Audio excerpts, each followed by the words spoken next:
Assalamualaikum. Kembali lagi di channel Ghost Tellers. Semoga kamu sehat dan selalu dalam lindungan Tuhan ya. Sebelum kita lanjut ke ceritanya, tekan dulu tombol like video ini. Jangan lupa juga klik tombol subscribe channel ini dan nyalakan juga notifikasinya agar tidak ketinggalan cerita menarik lainnya. Langsung saja, seperti apa kisah kali ini, kita masuk ke ceritanya. Langit sore di Kedung Wungu selalu tampak kemerahan, seolah matahari di sana enggan benar-benar tenggelam sebelum melihat lelahnya manusia yang hidup di bawahnya. Di ujung jalan tanah berdebu, di antara sawah kering dan pohon jati yang mulai meranggas, berdirilah rumah kecil berdinding papan kayu lapuk dan beratap seng berkarat. Disitulah Ihsan tinggal bersama ibunya, Bu Salmah, seorang janda penjual sayur keliling yang hidupnya sederhana tapi penuh sabar. Rumah itu tak memiliki lantai semen, hanya tanah liat yang diratakan seadanya. Jika hujan datang, air akan merembes masuk, membuat bau lumpur bercampur dengan aroma kayu lembab. Namun bagi Ihsan, rumah itu adalah segalanya. Setiap pagi, sebelum ayam berkokok, Ihsan sudah bangun, menimba air di sumur tua dekat pohon pepaya di halaman belakang. Ia selalu memulai harinya dengan berwudu dan sholat subuh berjamaah bersama ibunya. Suara lembut Bu Salmah yang membaca doa sehabis sholat sering membuat dada Ihsan hangat, doa yang selalu sama setiap pagi. Ya Allah, cukupkan rezeki kami hari ini, lindungi anakku dari jalan yang sesat, dan kuatkan kami dengan sabar. Setelah itu, Ihsan akan berangkat sekolah berjalan kaki sejauh hampir 4 km menuju SMP negeri di kecamatan. Seragamnya sudah mulai pudar warnanya, sepatunya tambal sulam, dan tasnya hanya bekas karung beras yang dijahit ulang. Tapi semangatnya tak pernah luntur. Ia duduk di bangku paling depan, mencatat setiap pelajaran dengan teliti. Sepulang sekolah, ketika anak-anak lain bermain bola atau nongkrong di warung, Ihsan langsung menuju ke hutan kecil di belakang desa. Ia membawa parang dan tali dari rumah, mencari ranting dan batang kering untuk dijual sebagai kayu bakar ke pasar esok paginya. Kadang ia ditemani oleh dua temannya, Tono dan Kimin, tapi sering juga sendirian. Ia tidak takut hutan, karena baginya pepohonan dan suara burung adalah teman akrab. Namun ada satu bagian dari hutan itu, bagian paling barat yang ditandai oleh batu besar berlumut yang selalu dihindari warga. Menurut cerita orang tua, di balik batu besar itu ada wilayah yang tidak boleh dimasuki. Mereka menyebutnya Wana Singuk, artinya hutan yang tertutup, hutan yang punya penghuni. Kata orang-orang tua, dulu ada penebang kayu yang nekat masuk ke sana, lalu hilang tak kembali. Hanya kapaknya yang ditemukan, bersih seperti baru diasah. Tapi Ihsan, dengan segala kepolosan dan tekadnya untuk membantu ibunya, tak terlalu mempercayai cerita-cerita itu. Baginya, selama ia niatnya mencari rezeki halal, tidak ada yang perlu ditakuti. Sore itu, setelah pulang sekolah, Ihsan memutuskan untuk masuk sedikit lebih dalam dari biasanya. Ia tahu di sana banyak kayu jati kering yang bisa dijual lebih mahal. Angin berhembus lembut, membawa suara jangkrik yang mulai bersahut-sahutan. Ia menapaki tanah yang lembab, memotong ranting satu persatu sambil bersenandung pelan. Kerja itu ibadah, San. Jangan males. Begitu kata ibunya dulu. Matahari mulai condong ke barat. Cahaya keemasan menembus sela pepohonan, menciptakan bayangan panjang di tanah. Ketika ia menoleh ke arah kiri, tampak sebuah batu besar berlumut yang sering disebut warga sebagai batu Wana Singuk. Ihsan berhenti sejenak. Hatinya berdebar pelan. Cuma batu doang, pikirnya.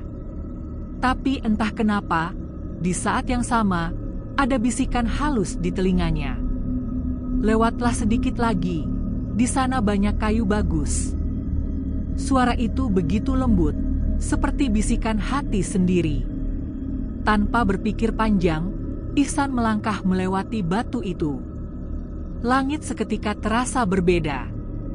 Suara jangkrik hilang, diganti oleh bunyi gemericik air dari kejauhan. Udara yang tadinya lembab kini terasa lebih sejuk, bahkan harum. Ia menatap sekeliling, pohon-pohon di sini lebih tinggi, daunnya lebih hijau, dan di kejauhan terlihat jalan setapak dari tanah merah yang mengarah ke bawah lembah. Ihsan berpikir itu hanya bagian hutan lain yang belum pernah dijamahnya. Ia terus berjalan sambil menenteng kayu bakar yang mulai berat. Namun semakin jauh melangkah, perasaan aneh mulai muncul. Langit senja berubah perlahan menjadi ungu keperakan, dan cahaya di antara pepohonan terasa seperti cahaya lampu minyak yang bergoyang. Kok ada rumah di tengah hutan? Batinnya. Di ujung jalan setapak itu, terlihat beberapa rumah panggung dari kayu. Asap tipis mengepul dari dapur, terdengar suara anak-anak mengaji dari surau kecil. Ihsan berdiri terpaku. Perkampungan, pikirnya. Tapi kenapa aku belum pernah dengar ada kampung di balik Wanasinguk? Ia berjalan pelan mendekati surau itu. Seorang lelaki tua berpeci putih keluar, membawa kitab di tangannya. Melihat Ihsan, lelaki itu tersenyum ramah. "Assalamualaikum, Nak. Kamu dari mana?" "Waalaikumsalam, Pak. Saya dari Kedung Wungu. Tadi saya nyari kayu, terus entah kenapa bisa sampai sini." Lelaki itu mengerutkan kening. "Kedung, apa tadi?" "Kedung Wungu, Pak. Desa di timur hutan ini." Lelaki itu tampak berpikir lama. "Saya tinggal di sini sudah lebih dari 30 tahun, Nak. Tapi belum pernah dengar nama kampung itu." Ihsan tertawa kecil, mencoba mencairkan suasana. "Mungkin Bapak jarang keluar hutan kali, hehe." Lelaki itu hanya tersenyum samar. "Bisa jadi. Tapi kalau kamu tersesat, istirahat dulu saja di sini. Hutan malam-malam tidak baik buat anak sepertimu." Tanpa sadar, langkah Ihsan menuntunnya untuk tinggal di kampung itu malam itu. Orang-orangnya ramah, makanannya enak, dan udara di sana terasa damai. Anak-anak seumurannya juga baik. Mereka ngajinya rajin, sopan, dan kalau bicara selalu diselipi doa. Namun di balik ketenangan itu, ada sesuatu yang tak bisa dijelaskan. Tidak ada suara ayam berkokok, tidak ada aroma asap dapur pagi hari, dan setiap kali Ihsan bertanya tentang arah ke Kedung Wungu, mereka hanya tersenyum samar dan menjawab, "Sabar dulu, Nak. Semua ada waktunya." Pagi itu, Ihsan terbangun bukan karena ayam berkokok, tapi karena suara lembut adzan subuh yang menggema dari kejauhan, panjang, merdu, dan menembus dada. Udara di dalam rumah tempat ia bermalam terasa sejuk, namun bukan dingin seperti embun gunung, melainkan sejuk yang menenangkan hati. Ia menatap langit-langit kayu di atasnya, lalu duduk perlahan. Rumah itu sederhana, berdinding papan, berlantai bambu anyaman, tapi bersih dan harum, seperti disapu orang yang rajin. Di pojok ruangan, ada satu kendi tanah liat berisi air jernih yang entah kenapa rasanya lebih segar dari air sumur manapun yang pernah ia minum. Ia keluar ke teras. Dari sana terlihat kampung itu, barisan rumah panggung berjajar rapi menghadap ke jalan setapak tanah merah. Di ujung jalan, berdiri sebuah surau kayu beratap ijuk, dikelilingi kebun pisang dan rumpun bambu. Dari surau itulah suara adzan datang, menggema dengan harmoni yang seolah tidak hanya memanggil manusia, tapi juga seluruh alam. Allahu Akbar, Allahu Akbar. Ihsan menatap matahari yang baru muncul di balik pepohonan. Cahaya lembut keemasan menyorot dari celah daun, membuat pemandangan itu tampak seperti lukisan surga. Lelaki tua yang tadi malam menolongnya, orang-orang memanggilnya Pak Syakur, muncul dari arah dapur sambil membawa air hangat dan sepiring singkong rebus. "Bangun juga, Nak. Tidurmu nyenyak, ya?" "Iya, Pak. Maaf, saya merepotkan." "Tidak apa-apa. Orang yang tersesat harus ditolong. Itu ajaran Nabi." Mereka berdua lalu duduk di beranda, menikmati pagi yang tenang. Ihsan mengunyah singkong pelan sambil memandangi anak-anak kecil yang berlari menuju surau, membawa kitab kuning di tangan. Tapi ia merasa ada yang janggal. Tak ada suara ayam, tak ada suara motor, bahkan tak ada suara burung pagi yang biasanya ramai di hutan. "Pak," tanya Ihsan perlahan, "ini kampung apa namanya, ya?" "Kampung ini namanya Kampung Sukajati," jawab Pak Syakur sambil tersenyum. "Kampung kecil saja, Nak. Tidak banyak orang tahu. Saya baru dengar, padahal saya sering masuk hutan ini." "Begitulah, Nak. Tidak semua tempat terlihat oleh semua mata." Jawaban itu membuat Ihsan terdiam. Kata-kata itu sederhana, tapi terasa ganjil di telinganya, seperti punya makna yang lebih dalam. Hari-hari berikutnya berjalan seperti biasa, tapi sekaligus tidak biasa. Ihsan ikut membantu warga. Ia menimba air dari sumur, ikut menjemur gabah, bahkan membantu seorang tukang kayu memperbaiki surau. Anak-anak di sana juga ramah. Mereka memanggilnya Kak Ihsan dan sering mengajaknya mengaji di sore hari. Setiap waktu sholat tiba, azan berkumandang dari surau dengan nada yang begitu syahdu. Yang membuat Ihsan kagum, tak ada satupun warga yang meninggalkan sholat berjamaah. Lelaki, perempuan, bahkan anak-anak, semuanya datang, tertib, rapi, dan khusyuk. Imam di kampung itu adalah seorang lelaki muda bernama Ustaz Hasan. Wajahnya teduh, janggutnya rapi, dan suaranya tenang. Setelah sholat, beliau sering memberi nasihat singkat, tapi dalam maknanya. Suatu kali Ihsan mendengar kalimat yang sangat membekas di hatinya. "Kita tidak tahu umur kita, tapi setiap nafas adalah waktu untuk mendekat.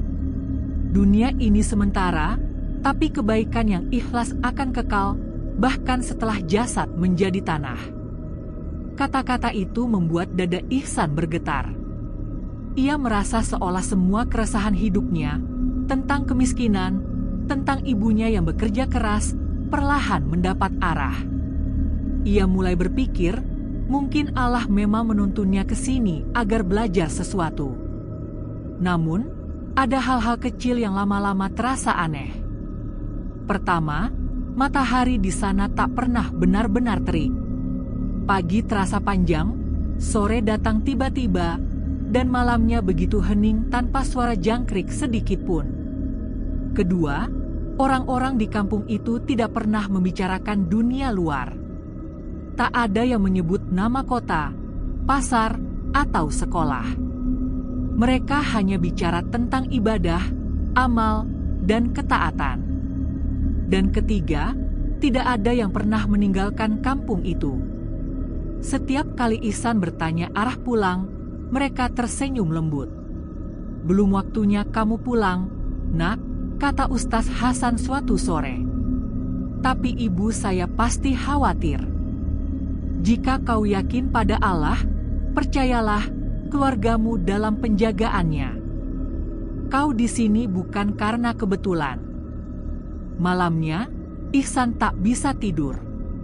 Ia keluar rumah dan duduk di depan surau. Langit di atas begitu jernih, bintang-bintang terlihat dekat, seolah bisa dijangkau tangan. Ia berdoa dalam hati, "Ya Allah, kalau ini memang tempat yang kau kehendaki untukku belajar, maka ajarilah aku bersyukur. Tapi jika aku tersesat, tunjukilah jalan pulang." Saat itulah, tiba-tiba angin berhembus pelan. Daun-daun bambu bergesekan, menciptakan suara lirih seperti bisikan zikir. Subhanallah, Subhanallah. Ihsan memejamkan mata. Dadanya terasa hangat, bukan karena takut, tapi karena damai. Dalam ketenangan itu, ia mendengar sesuatu yang lembut bergaung di telinganya. Selama engkau menjaga niatmu ikhlas, kami akan menjagamu, wahai anak manusia. Ihsan menoleh cepat. Tidak ada siapa-siapa di sekitarnya. Hanya surau kayu tua yang berdiri tenang, diterangi cahaya bulan.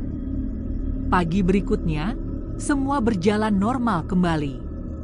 Tapi mulai hari itu, Ihsan merasa semakin dekat dengan orang-orang di kampung itu.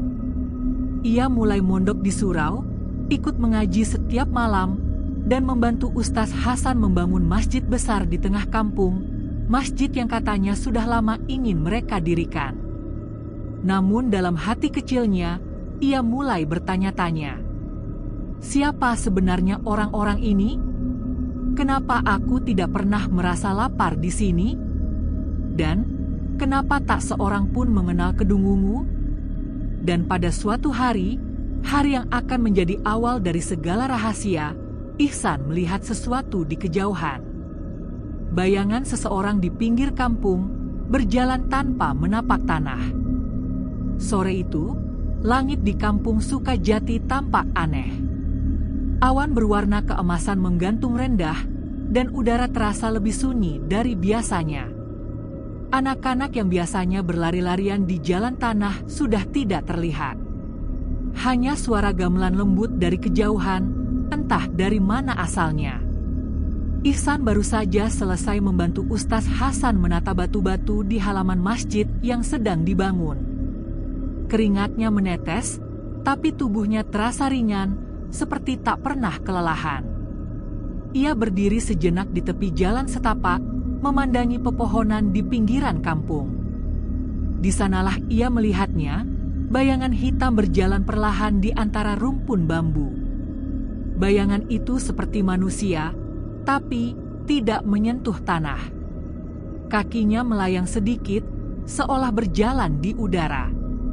Ihsan memicingkan mata, berpikir mungkin itu hanya efek cahaya sore yang menipu. Tapi ketika ia perhatikan lebih seksama, bayangan itu berhenti dan menoleh ke arahnya. Waktu seakan berhenti. Ihsan menahan napas. Jarak mereka mungkin 20 meter, tapi jelas wajah itu pucat, matanya dalam, dan senyumnya samar.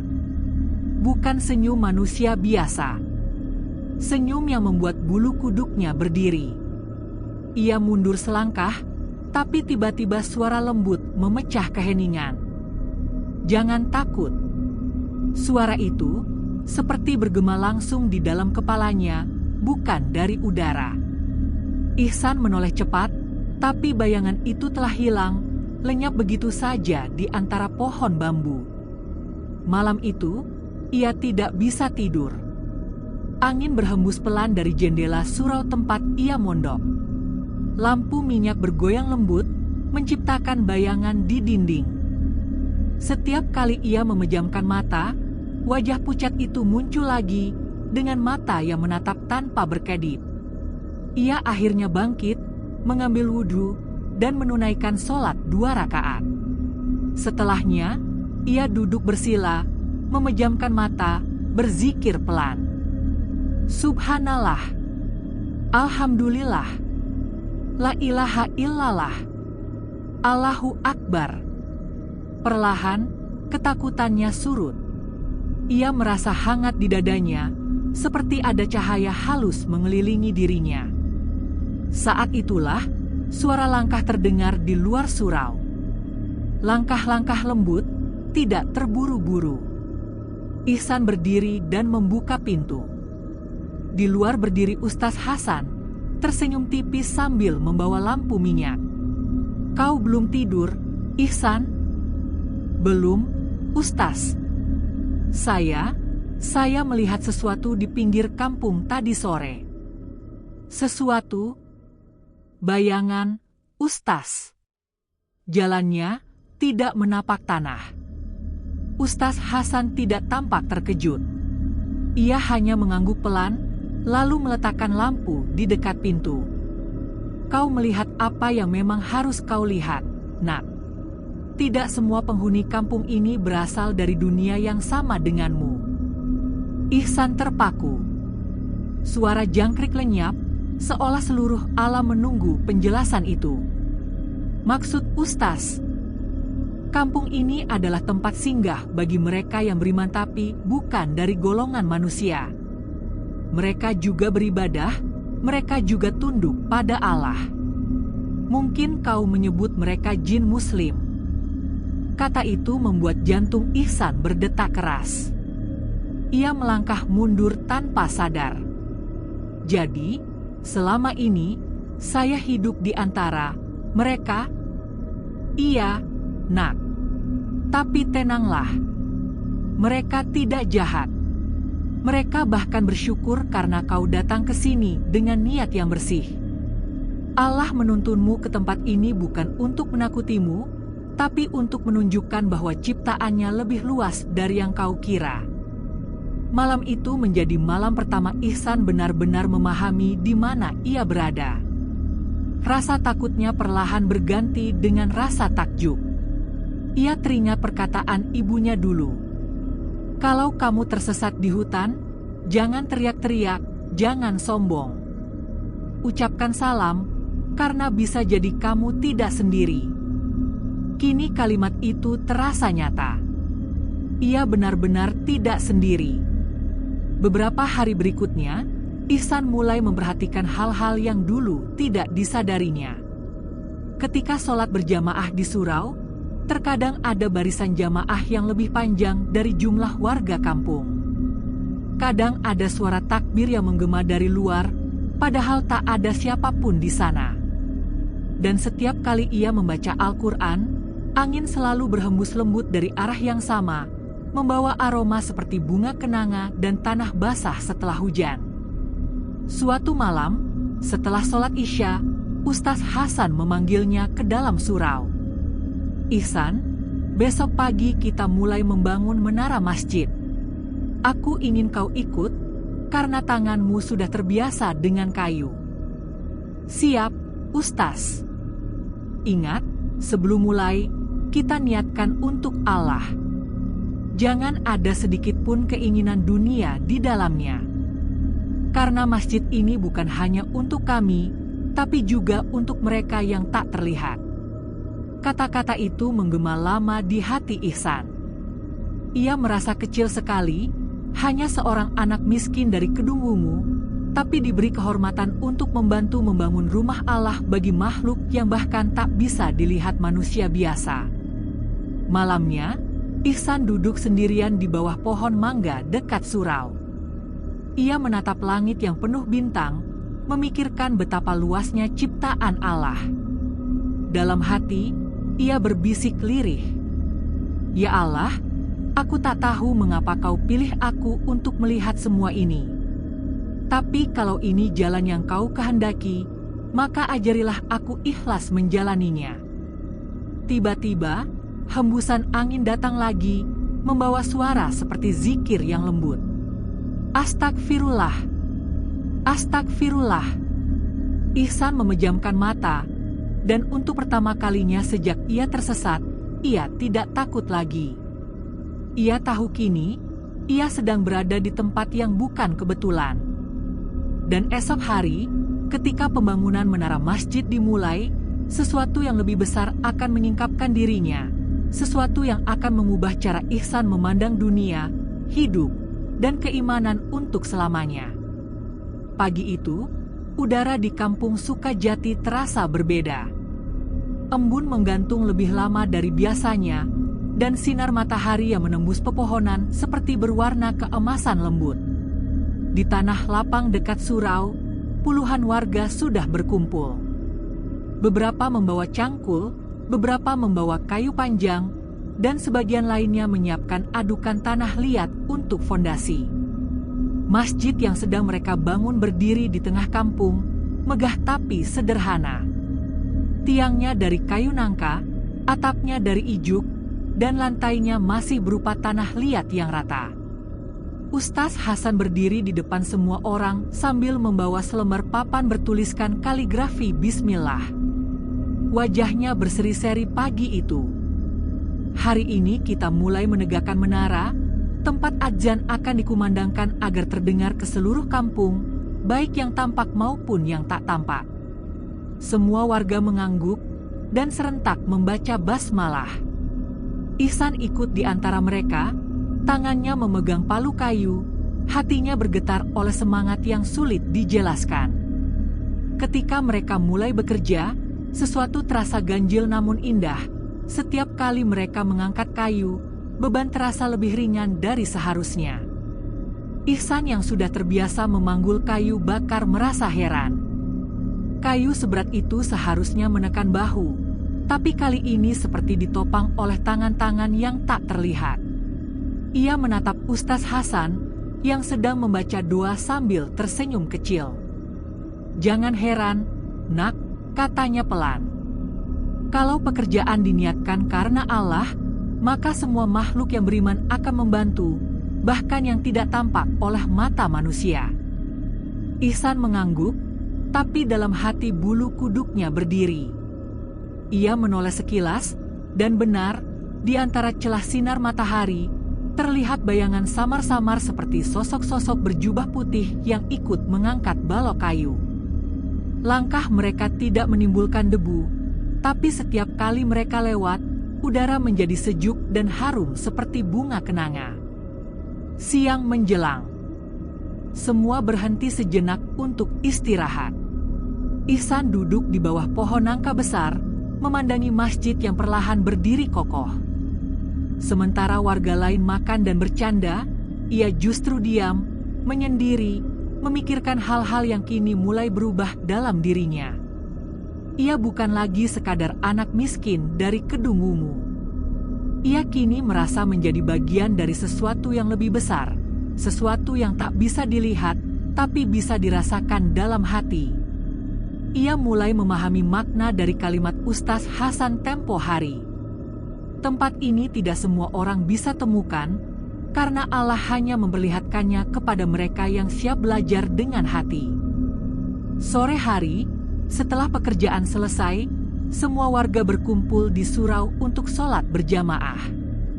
Suara adzan dikumandangkan untuk pertama kalinya dari atas menara yang baru berdiri setengah. Adzannya indah, tapi juga aneh. Suara itu bukan hanya datang dari satu arah. Ia terdengar dari segala penjuru kampung, dari langit, dari tanah, bahkan dari dalam dada setiap orang yang mendengarnya. Allahu Akbar, Allahu Akbar. Suara itu membuat air mata Ihsan menetes tanpa ia sadari. Rasanya seolah seluruh alam tunduk bersujud bersamanya. Setelah sholat, Ustaz Hasan duduk di dekat Ihsan, menatap ke arah menara. "Kau tahu, Ihsan, setiap kali manusia membangun rumah Allah dengan ikhlas, malaikat akan menuliskan amal itu di dua tempat, di bumi dan di langit. Tapi masjid ini, Ustaz, apakah juga ditulis di tempat lain?" "Benar, nak. Masjid ini ditulis di dua dunia, dunia manusia dan dunia kami." Ihsan terdiam. "Dunia? Kalian?" "Ya. Kami, para jin muslim. Kami juga makhluk Allah, diciptakan untuk beribadah, sama sepertimu. Dan selama ini, kampung ini adalah tempat kami berdiam, menanti manusia yang bisa menolong kami membangun masjid ini." Suara Ustaz Hasan lembut, tapi setiap kata terasa menembus hati Ihsan. Ia baru benar-benar menyadari sekarang bahwa sejak awal, semua warga kampung yang menolongnya, yang makan bersamanya, bahkan anak-anak yang bermain di jalan, mereka bukan manusia. Malamnya, Ihsan duduk lama di depan masjid yang belum selesai. Langit cerah, dan bintang-bintang tampak jauh lebih banyak dari biasanya. Ia memandangi menara kayu yang berdiri di tengah lapangan. Angin berhembus pelan, membawa aroma bunga dan tanah basah. Subhanallah, bisiknya lirih. Engkau maha besar, ya Allah.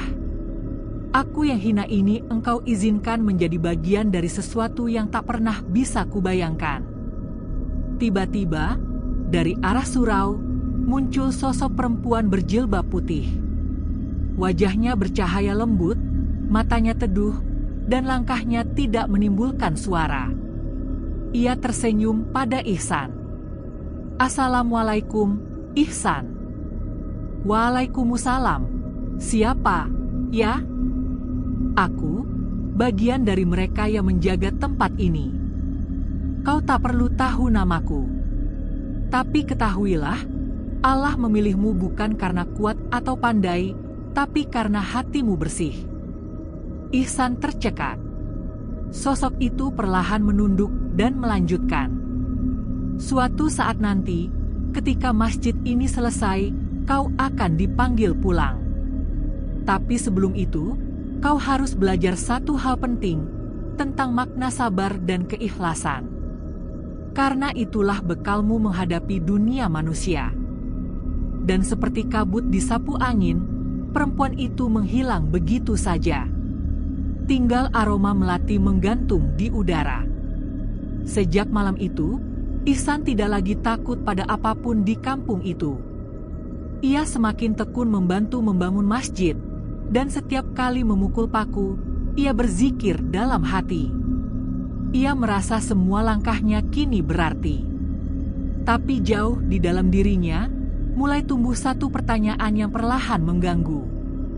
Jika aku bisa masuk ke dunia mereka, bagaimana caraku kembali? Dan tanpa ia sadari, malam demi malam, jarak antara dunia manusia dan dunia mereka semakin menipis. Sampai suatu peristiwa di hari Jumat nanti, peristiwa yang akan mengubah segalanya. Malam itu turun dengan lembut, diselimuti cahaya kuning dari lampu minyak yang menggantung di teras pondok. Suara jangkrik bersahutan di antara pepohonan, dan hawa dingin mulai merayap melalui celah-celah kayu dinding.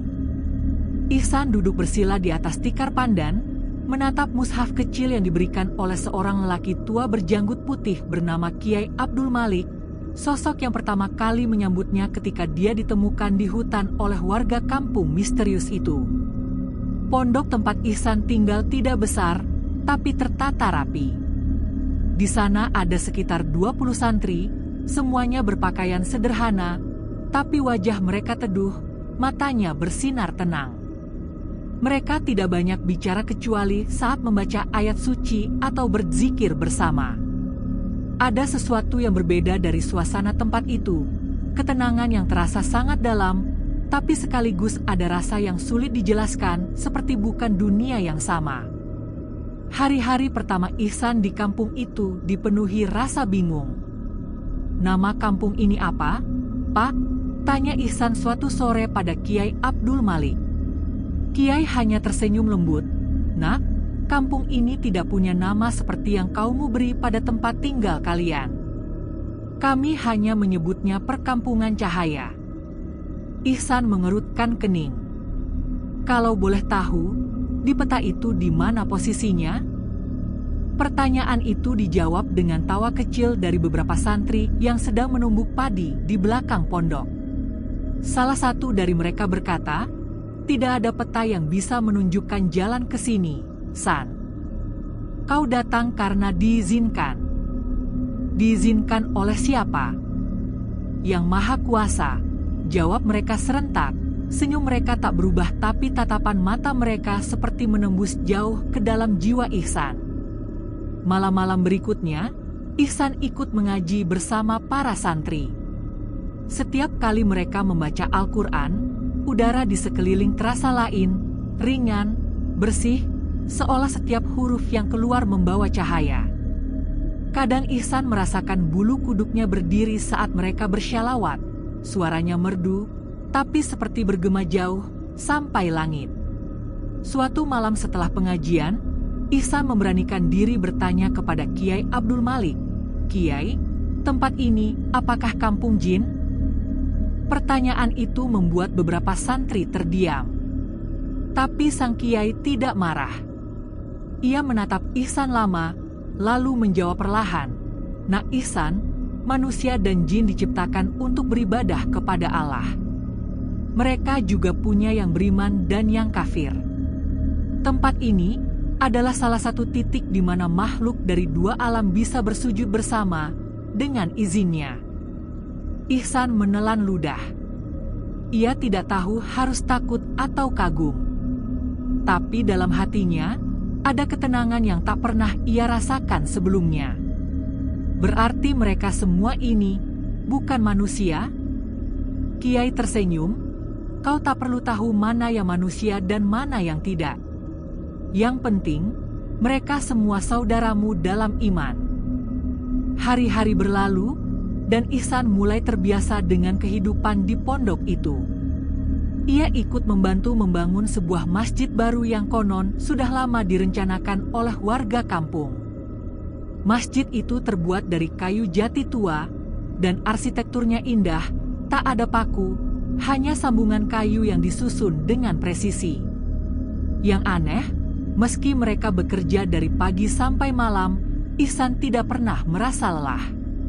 Tidak ada serangga yang mengganggu, tidak ada luka meski dia bekerja tanpa alas kaki.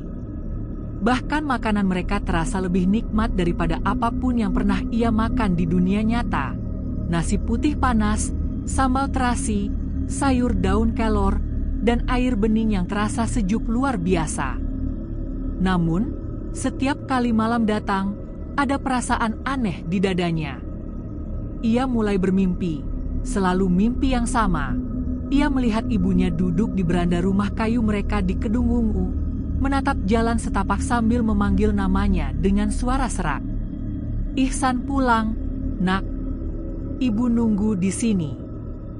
Dan setiap kali ia terbangun, keringat dingin membasahi tubuhnya. Suatu malam, setelah salat Isya, Ihsan menghampiri Kiai Abdul Malik yang sedang duduk di serambi masjid sambil menatap langit.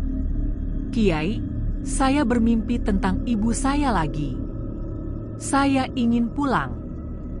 Sang Kiai tidak menatapnya, hanya berkata pelan, "Kalau kau pulang sebelum waktunya, kau tidak akan sampai." "Apa maksudnya?" "Kau datang ke sini bukan karena tersesat, tapi karena dipanggil. Ada sesuatu yang harus kau bantu sebelum bisa kembali." Kata-kata itu membuat Ihsan diam lama. Ia menatap ke arah masjid yang hampir selesai. Menurut rencana, besok mereka akan memasang kubahnya, bagian terakhir dari pembangunan. Entah kenapa, di dalam hatinya muncul keyakinan kuat bahwa setelah itu, sesuatu akan terjadi. Dan benar saja, keesokan paginya, saat matahari menembus pepohonan, mereka mulai mengangkat kubah masjid. Saat kubah itu terpasang sempurna, angin kencang tiba-tiba berhembus, membawa aroma tanah basah dan bunga melati.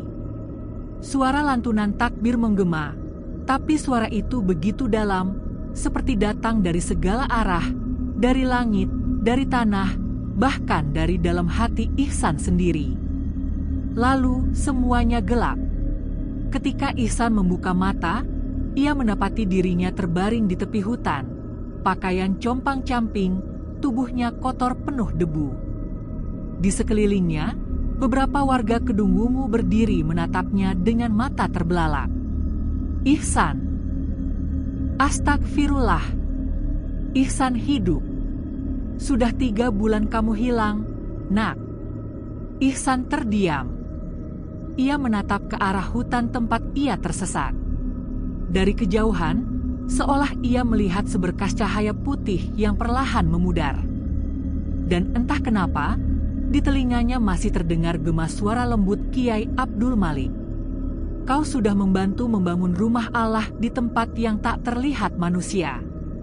Sekarang, kembalilah dan bangunlah cahaya itu di dunia manusia." Ihsan menunduk, air matanya jatuh. Dalam hati ia berbisik, Kalau benar aku tersesat di alam lain, maka itu bukan kesialan, tapi panggilan. Dan sejak hari itu, hidupnya tak pernah sama lagi. Angin subuh Kedung Wungu berhembus lembut, membawa bau tanah basah dan sisa embun dari pepohonan jati di pinggir desa. Fajar baru saja merekah ketika Ihsan, dengan langkah gontai dan tubuh yang masih gemetar, berjalan menyusuri jalan setapak menuju rumahnya. Rumah itu masih seperti dulu, berdinding kayu lapuk, beratap genteng tua, dan beralaskan tanah. Namun kali ini, pemandangan yang dulu terasa biasa kini menimbulkan rasa haru yang dalam. Ia mendengar suara ayam berkokok, embikan kambing tetangga, dan dentingan panci ibunya yang dulu selalu menyiapkan sarapan seadanya sebelum ia berangkat sekolah. Langkahnya terhenti di depan pintu rumah. Dari dalam terdengar suara lembut yang begitu dirindukan itu. "Ihsan, itu kamu, Nak?" Suara itu seperti menembus dada. Ihsan tidak sanggup menjawab, hanya berdiri kaku dengan air mata yang menetes. Pintu kayu itu terbuka perlahan, dan dari baliknya muncul sosok perempuan tua berjilbab lusuh dengan mata sembab, ibunya. "Ya Allah!" "Ihsan," serunya sambil memeluk anaknya erat-erat. Tangisan keduanya pecah di udara pagi yang dingin. 3 bulan penuh pencarian, doa, dan harapan yang hampir padam. Semua orang di Kedung Wungu mengira Ihsan sudah mati dimakan hutan. Tapi kini, ia berdiri di sana, hidup, meski dengan wajah pucat dan mata yang terlihat jauh lebih dewasa dari usianya. Beberapa hari pertama setelah kepulangannya, Ihsan lebih banyak diam. Ia tak banyak bicara kecuali untuk menjawab singkat pertanyaan warga. Semua orang penasaran kemana ia pergi selama ini. "Aku tersesat di hutan," hanya itu yang bisa ia katakan. Namun, di dalam hatinya, ia tahu kebenarannya jauh lebih rumit. Ia masih bisa mengingat wajah para santri di pondok itu, suara lembut Kiai Abdul Malik, dan gema lantunan takbir yang terakhir ia dengar sebelum dunia berubah. Semua itu begitu nyata, terlalu hidup untuk sekadar mimpi. Tapi bagaimana mungkin ia bisa menjelaskan kepada orang-orang bahwa ia pernah tinggal di kampung yang tidak tercatat di peta manusia, kampung tempat manusia dan jin muslim hidup berdampingan dalam damai? Setiap malam, Ihsan berwudu dan salat dengan khusyuk. Dulu, salat baginya adalah rutinitas. Kini, setiap kali ia mengangkat tangan untuk takbir, hatinya bergetar hebat. Ia merasa benar-benar berbicara dengan Tuhannya. Suatu malam, setelah sujud lama, ia berbisik pelan. "Ya Allah, kalau benar aku Kau panggil ke sana untuk belajar, maka ajarilah aku untuk membawa cahaya itu ke sini." Doa itu menjadi awal dari perubahan besar dalam hidupnya. Hari-hari berlalu. Ihsan mulai kembali membantu ibunya, menjual kayu bakar dan bekerja serabutan seperti dulu. Tapi orang-orang mulai memperhatikan bahwa ada sesuatu yang berbeda dari dirinya. Ia tak lagi mudah marah, tak suka mengeluh, dan setiap kali berbicara, ucapannya selalu disertai dengan zikir atau doa.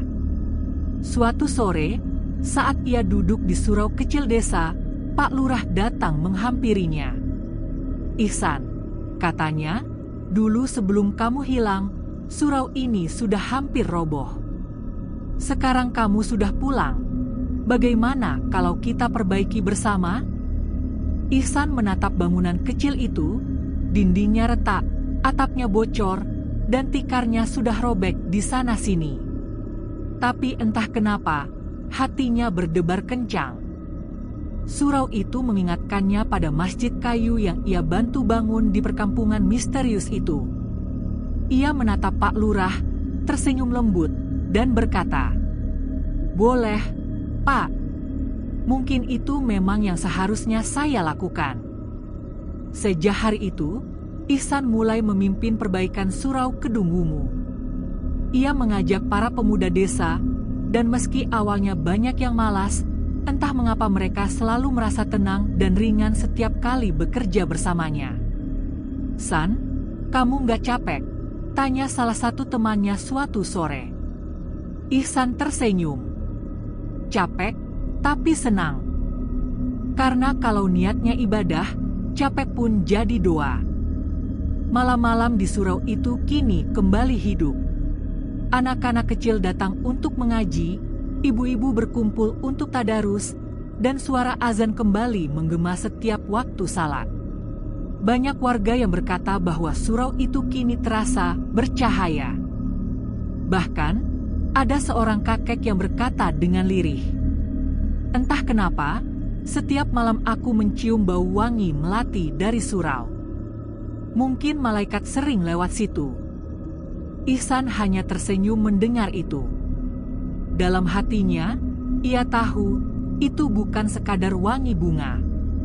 Itu adalah tanda bahwa mereka, para makhluk dari perkampungan cahaya, masih mengingatnya, masih menjaga janji mereka untuk bersama membangun rumah Allah dimanapun ia berada. Namun, di balik ketenangan itu, Ihsan mulai merasakan sesuatu yang ganjil. Kadang, di tengah malam, ketika ia sedang membaca Al-Quran sendirian di surau, ia mendengar langkah kaki di luar, pelan, teratur, seolah seseorang sedang mengelilingi bangunan itu. Kadang pula, bayangan hitam melintas di antara pepohonan, atau suara lirih melantunkan ayat suci bersamaan dengannya. Tapi setiap kali ia menoleh, tak ada siapa-siapa. Hatinya tidak takut, tapi justru tenang. Ia tahu, dunia ini lebih luas dari yang terlihat mata. Suatu malam, saat hujan turun deras dan petir menyambar langit, Ihsan bermimpi lagi. Ia berdiri di tengah masjid kayu tempat ia dulu tinggal bersama para santri jin. Cahaya lembut turun dari langit, dan di tengahnya berdiri Kiai Abdul Malik dengan senyum yang sama seperti terakhir kali ia lihat. "Nak Ihsan," suara itu bergema pelan, "ingatlah, membangun masjid bukan hanya mendirikan dinding, tapi menegakkan hati manusia agar tak runtuh. Jagalah cahaya itu." Saat terbangun, air mata Ihsan menetes tanpa sadar. Ia menatap surau kecil yang kini berdiri kokoh di depan rumahnya. "Insya Allah, Kiai, akan saya jaga," bisiknya. Pagi itu, matahari Kedung Wungu bersinar hangat. Suara anak-anak mengaji menggema dari surau kecil itu, bercampur dengan tawa dan kicau burung di pepohonan. Dan di tengahnya, Ihsan duduk mengajar, wajahnya damai, matanya teduh, seorang pemuda yang dulu miskin dan tersesat di hutan, kini menjadi cahaya bagi desanya. Namun perjalanan Ihsan belum berakhir. Karena di balik semua itu, masih ada misteri yang menunggu untuk terbuka tentang siapa sebenarnya para penghuni perkampungan cahaya dan kenapa ia yang terpilih untuk datang ke sana. Beberapa bulan telah berlalu sejak surau kecil Kedung Wungu berdiri kokoh kembali. Suara azan kini tak pernah absen menggema 5 kali sehari, dan cahaya lampu di dalamnya menyala lembut setiap malam, seolah menjadi mercusuar kecil di tengah desa yang sederhana. Ihsan kini dikenal sebagai pemuda saleh, rendah hati, dan rajin membantu siapapun. Namun di balik wajah tenangnya, ada sesuatu yang perlahan tumbuh di dalam dirinya, rasa rindu yang aneh, seolah ada bagian dari dirinya yang belum kembali sepenuhnya dari hutan itu. Kadang saat malam tiba, ketika surau telah sepi dan semua jamaah sudah pulang, Ihsan duduk sendiri di tikar pandan yang dulu ia anyam bersama warga desa. Ia menatap lampu minyak yang berayun pelan diterpa angin, lalu memejamkan mata. Dalam diam, ia mendengar suara itu lagi, lantunan ayat-ayat suci yang lembut, sama seperti ketika ia masih bersama para santri di perkampungan jin muslim. Allahu la ilaha illa huwa al-hayyul qayyum. Suara itu bergema samar, kadang terdengar dari arah barat hutan, kadang dari dalam hatinya sendiri. Namun setiap kali ia buka mata, suara itu lenyap bersama angin. Malam demi malam, suara itu semakin sering datang. Hingga pada suatu malam Jumat, ketika hujan turun rintik-rintik dan petir menggores langit, Ihsan melihat sesuatu dari arah hutan. Sebuah cahaya kecil, putih, bergerak pelan di antara pepohonan, seperti lentera yang melayang tanpa tangan yang menggenggamnya. Hatinya bergetar hebat. Ia berdiri di depan surau, tubuhnya kaku. Apakah itu? Gumamnya pelan. Dan tanpa sadar, kakinya melangkah mengikuti cahaya itu. Hutan Kedung Wungu malam itu basah dan sunyi. Tanah liat menempel di sandal Ihsan, ranting kering patah di bawah langkahnya. Namun anehnya, semakin dalam ia berjalan, semakin jelas cahaya itu terlihat, dan semakin damai pula hatinya. Ia berhenti di sebuah tempat yang terasa familiar, gundukan tanah kecil dengan pohon besar menjulang di tengahnya. Ini, tempat aku dulu pertama kali tersesat, katanya lirih. Angin bertiup kencang, membawa aroma melati yang samar. Lalu dari kegelapan, muncul sosok berjubah putih, berdiri di bawah pohon itu. Wajahnya lembut, matanya teduh, dan suaranya ketika berbicara begitu menenangkan. Ihsan, Kiai Abdul Malik. Sosok itu tersenyum. Kau sudah membangun rumah Allah di desamu. Amanahmu sudah hampir selesai. Ihsan tertegun. Hampir selesai. Masih ada satu hal yang belum kau lakukan, jawab sosok itu.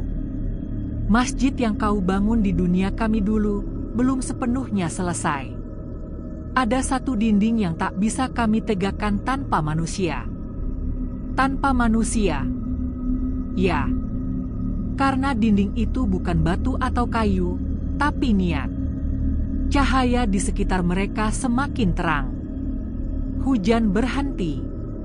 Dan sebelum Ihsan sempat bertanya lagi, semuanya berubah, angin berhenti berhembus, suara hutan lenyap, dan ia seperti jatuh dalam diam yang panjang. Keesokan paginya, warga Kedung Wungu geger. Ihsan tidak ditemukan di rumah maupun surau. Ibunya menangis, pikirannya langsung teringat pada 3 bulan mengerikan ketika anaknya dulu pernah hilang. Para pemuda desa segera mencari ke hutan, meneriakkan nama Ihsan berkali-kali. Namun tak seorang pun menyadari bahwa di antara pepohonan, samar-samar terlihat bekas langkah kaki di tanah basah, berhenti tepat di bawah pohon besar, tempat di mana aroma melati masih tercium meski hujan sudah reda. Dan di sana, di tanah yang lembab itu, mereka menemukan sesuatu, bekas sandal dan sebuah kain sarung yang dilipat rapi, seolah pemiliknya sengaja menanggalkannya sebelum pergi. Malam itu, surau Kedung Wungu kembali sunyi. Ibunya duduk di tikar, memegang sarung itu erat-erat sambil menangis. Ya Allah, jangan ambil anakku lagi. Namun di luar, di antara desir angin malam, terdengar suara lembut yang membaca doa. Allahumma antas salam wa minka salam. Beberapa warga yang lewat berhenti. Mereka saling berpandangan. Dengar itu, salah satunya berbisik. Itu suara Ihsan, jawab yang lain pelan. Tapi ketika mereka mencari sumber suara itu, tak ada siapapun. Hanya surau kecil yang berdiri tenang dengan cahaya lampu minyak yang berayun pelan dan wangi melati yang tiba-tiba memenuhi udara. Malam berganti pagi, dan di dalam hati setiap orang Kedung Wungu tumbuh satu keyakinan baru bahwa Ihsan tidak hilang. Ia hanya berpindah tempat, memenuhi panggilan yang lebih tinggi, menuntaskan dinding terakhir yang tak bisa dilihat mata manusia. 3 hari telah berlalu sejak Ihsan kembali menghilang. Desa Kedung Wungu kini diselimuti rasa cemas yang menekan. Setiap pagi, warga masih mencari di hutan, di tepi sungai, di ladang bambu, bahkan di gua kecil di ujung bukit. Tapi hasilnya selalu sama, kosong. Tak ada jejak, tak ada tanda, hanya bau tanah basah dan daun jati yang berguguran. Namun, malam-malam setelah kepergian Ihsan justru membawa sesuatu yang tak bisa dijelaskan. Beberapa warga mulai mendengar suara azan dari surau ketika belum waktunya salat. Kadang di waktu sepertiga malam, saat semua orang tidur, terdengar bacaan ayat suci, suara yang lembut, khusyuk, dan begitu dikenal oleh mereka. Wallahu ga'alibun, ala amrihi walakina aksarana asila yalamun. Suara itu seperti berasal dari dalam surau, tapi ketika mereka datang dengan lampu minyak, tak ada siapapun di sana. Hanya sajadah ihsan yang masih tergelar rapi, dan aroma melati yang samar tercium di setiap sudut ruangan. Malam keempat, ibunya Ihsan, Maksiti, bermimpi. Dalam mimpinya, ia melihat surau itu diselimuti cahaya keemasan. Di dalamnya, Ihsan duduk bersila mengenakan jubah putih, membaca Al-Quran sambil tersenyum. Di sekelilingnya berdiri banyak sosok berpakaian putih yang wajahnya berkilau lembut, dan dari arah mihrab terdengar suara Kiai Abdul Malik melantunkan doa. "Wahai ibu, jangan bersedih," kata Ihsan dalam mimpi itu. "Aku tidak hilang. Aku sedang membangun masjid yang belum selesai. Doakan aku agar kuat." Maksiti terbangun dengan tubuh gemetar dan air mata yang mengalir deras.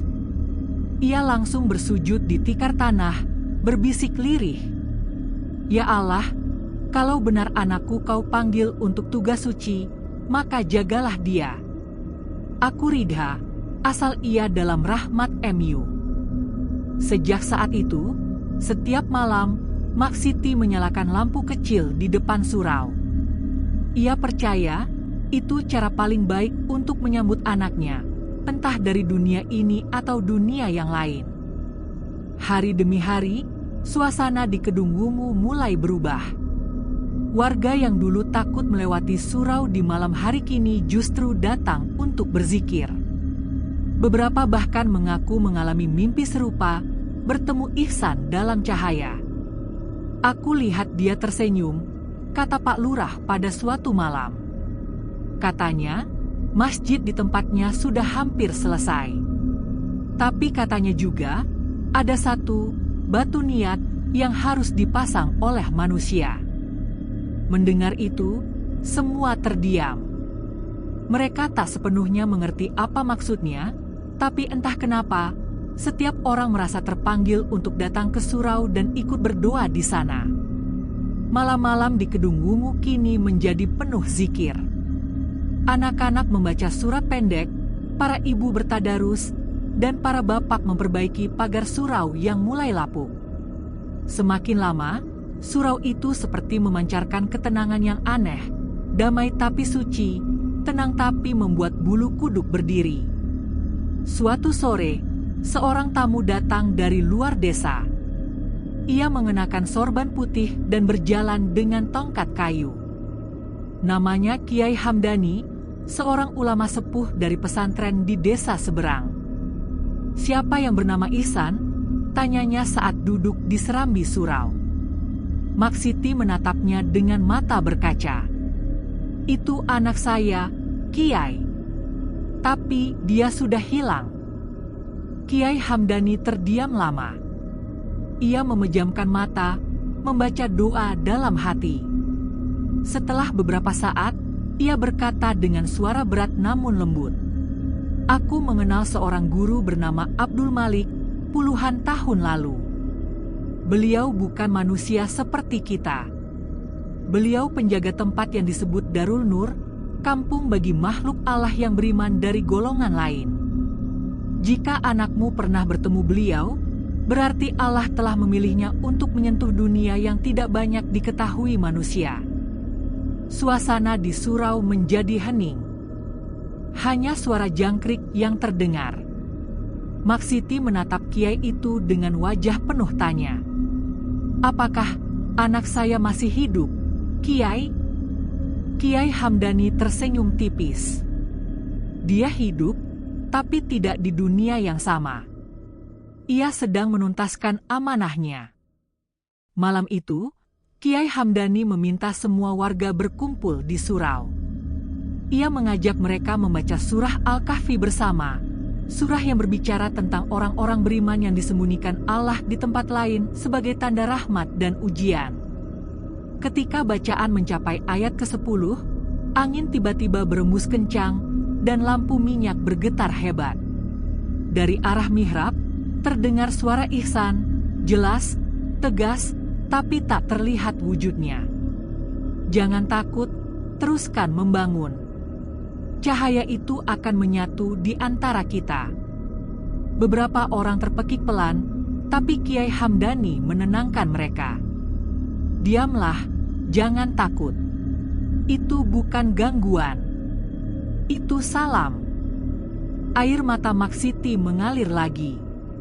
Ia menengadah, berbisik lirih. Nak, kalau kau bisa dengar ibu, Ibu Ridha. Lanjutkan, nak. Lanjutkan. Cahaya lembut turun menyelimuti surau malam itu. Wangi melati memenuhi udara, dan gema zikir terus menggema sampai fajar. Sejak malam itu, Kedung Wungu tidak pernah sama lagi. Orang-orang berkata, setiap kali mereka berzikir dengan hati yang bersih, mereka bisa merasakan kehadiran Ihsan di antara mereka, bukan sebagai hantu, tapi sebagai penjaga cahaya. Malam di Kedung Wungu itu terasa lain. Angin bertiup dari arah timur, membawa aroma lembab dari hutan yang biasa hanya dilewati siang hari. Sejak Ihsan menghilang, warga kampung jadi jarang ke arah sana.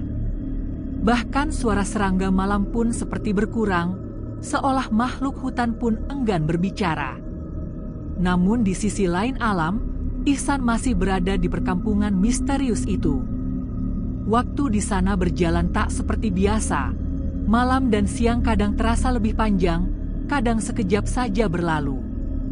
Ia sudah merasa seperti bagian dari penduduk kampung itu. Setiap pagi ia ikut warga menimba air, bekerja di sawah, dan sore mengaji bersama anak-anak kecil di langgar kayu beratap ijuk. Semuanya tampak damai, tapi sesuatu dalam hatinya selalu bergetar aneh setiap kali azan berkumandang. "San, kau ini anak dari mana sebenarnya?" tanya Pak Kiai suatu sore setelah mereka selesai salat maghrib berjamaah. Wajahnya teduh, janggut putihnya menambah wibawa. Ihsan menunduk. "Saya dari Kedung Wungu, Pak Kiai." Tapi sepertinya di sini tak ada yang tahu kampung itu. Pak Kiai mengangguk pelan. "Mungkin karena kau tidak berada di dunia yang sama, nak." Ucapan itu membuat Ihsan merinding. "Maksudnya, kau sedang berada di antara dua alam. Tempat ini bukan dunia manusia sepenuhnya. Kami, para penduduk di sini, adalah makhluk ciptaan Allah juga, tapi dari unsur lain."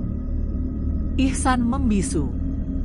Matanya memandang keluar, bulan separuh menggantung di langit, cahayanya menembus dedaunan pohon randu raksasa di tepi kampung.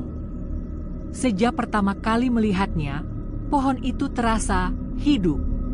Akar-akarnya seperti menjalar di tanah, berdenyut pelan seperti urat nadi. "Kami adalah jin muslim," lanjut Pak Kiai dengan suara berat tapi lembut. "Kami hidup sebagaimana manusia, beribadah, membangun, dan berusaha dekat dengan Allah. Tapi tidak semua jin seperti kami. Ada yang menolak cahaya, memilih tinggal dalam kegelapan. Hutan di luar sana adalah perbatasan kami." Ihsan menelan ludahnya. "Jadi, saya bisa kembali, Pak?" Pak Kiai tersenyum samar. "Bisa, jika waktunya tiba. Tapi ada hal yang belum kau tuntaskan." Malam itu, Ihsan tak bisa tidur. Kata-kata Pak Kiai berputar di kepalanya. Ia keluar dari pondok, berjalan pelan ke arah pohon randu di pinggir kampung. Di sana, ia merasa seperti dipanggil, bukan dengan suara, tapi dengan perasaan. Daun-daun randu bergetar pelan, meski angin tak berhembus. Tiba-tiba dari balik kabut, muncul sosok perempuan muda berjilbab putih, wajahnya bersinar lembut. "Ihsan," panggilnya dengan suara seindah lantunan ayat suci. "Jangan takut. Kau dipilih untuk melihat kebenaran." Ihsan mundur setapak. Siapa kamu?" "Aku salah satu dari mereka yang menjaga perbatasan ini.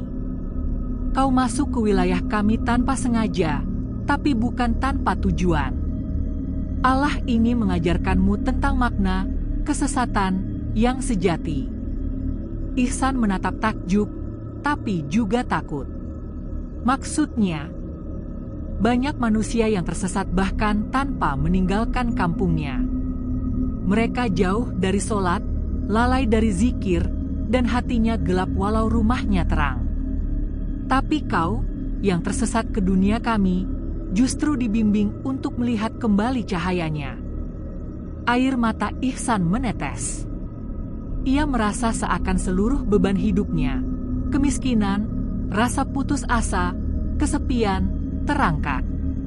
Ia tersadar bahwa selama ini ia hanya fokus mencari kayu, uang, dan makan, tapi jarang mencari makna dalam setiap napas. Perempuan itu tersenyum, lalu menghilang perlahan bersama embun malam. Di bawah pohon randu itu, Ihsan bersujud lama, menangis sejadi-jadinya. Ia tak tahu kenapa, tapi hatinya terasa lebih tenang daripada sebelumnya. Keesokan harinya, Pak Kiai menghampirinya. "Kau sudah melihatnya, kan?" Ihsan mengangguk. "Saya bertemu seseorang di dekat pohon randu." Pak Kiai tersenyum. "Itu pertanda bahwa tugasmu hampir selesai. Kau akan membantu kami menyelesaikan pembangunan masjid ini. Setelah itu, jika Allah mengizinkan, kau akan pulang." Hari-hari berikutnya, Ihsan bekerja keras. Ia memikul batu, mencampur semen, mengangkat kayu besar untuk tiang masjid. Setiap kali azan berkumandang, semua pekerjaan berhenti. Semua, termasuk para jin yang tampak samar, ikut berbaris sholat berjamaah. Suara mereka merdu, dan langit seolah ikut tunduk.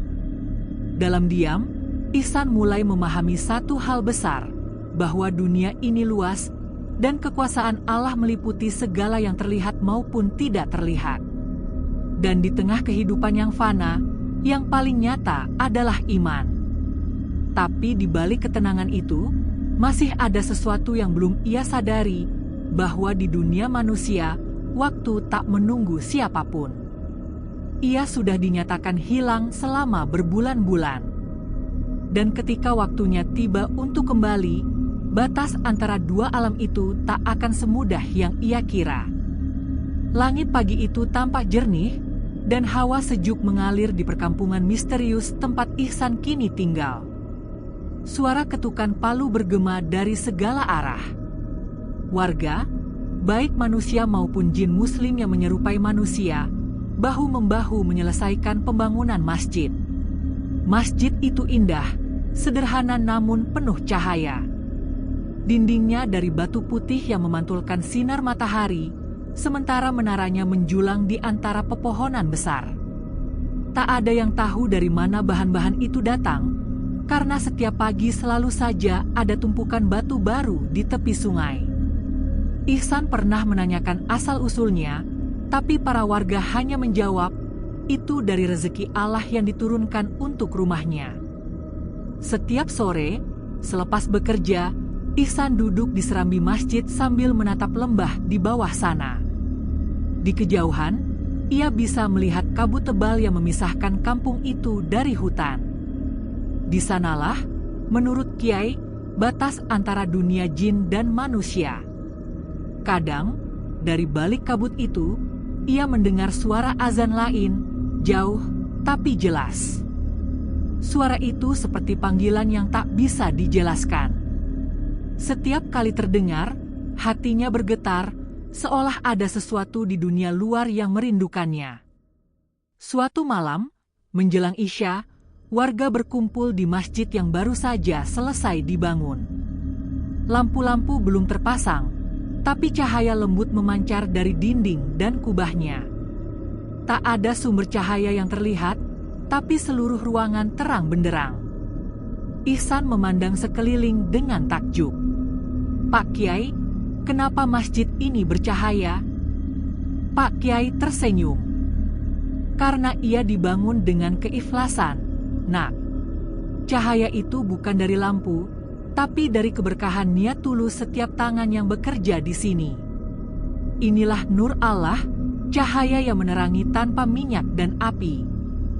Ihsan menunduk, matanya berkaca-kaca. Ia teringat ibunya di kampung, rumahnya yang hanya beratap rumbia dan berlantaikan tanah. Tapi di rumah itu, ibunya selalu berkata sebelum tidur, "San, orang miskin itu bukan yang tidak punya uang. Orang miskin itu yang hatinya gelap dan tak punya rasa syukur." Kata-kata itu kini terasa hidup di dalam dadanya. Namun, setelah salat berjamaah malam itu, sesuatu yang aneh terjadi. Angin bertiup kencang, daun-daun berguguran, dan kabut di luar masjid mulai bergerak cepat seperti gelombang air. Suara azan samar dari arah hutan semakin jelas, tapi kali ini bukan panggilan lembut. Suara itu berat, dalam, dan seolah menggema dari dalam bumi. Para warga saling pandang, dan Pak Kiai segera berdiri. Itu pertanda batas mulai terbuka. Ihsan menatap ke arah luar, jantungnya berdegup keras. Batas? Maksudnya, antara dunia ini dan dunia manusia? Pak Kiai mengangguk perlahan. "Waktumu sudah dekat, Nak. Tapi perjalanan pulangmu tidak akan mudah.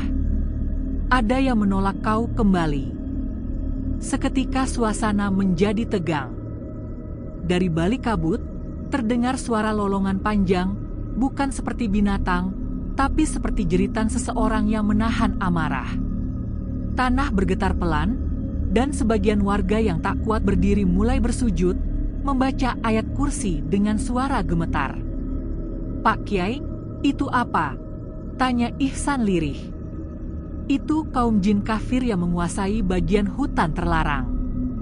Mereka tidak suka ada manusia yang melintas di wilayah mereka, apalagi membangun masjid di perbatasan.